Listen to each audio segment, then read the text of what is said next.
جب آپ اپنے اندر دیکھتے ہیں تو آپ کو سمجھ آتا ہے کہ میرے ہی اندر موسیٰ اور فرعون ہے، اندر ہی آپ حیاتی ہے، اندر ہی 14 طبق ہیں، اندر ہی رب کی ذات ہے، اندر ہی شیطان ہے، اور اندر ہی وہ شے ہے جو یہ تمام فیصلے کراتی ہے۔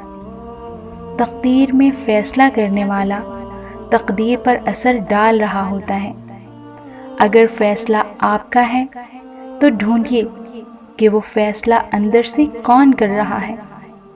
نفس کر رہا ہے تو ضلالت ہے، اگر وہ روح کا فیصلہ ہے تو سعادت ہے۔ زندگی میں ایک کام ضرور کیجیے، اپنے مختلف واقعات میں جا کر جھانکیے اور تصور کیجیے کہ اصل میں کیا کر رہا ہوں۔ اس سے اپنی ذات کے بارے میں سمجھ بوجھ بڑھنا شروع ہو جائے گی۔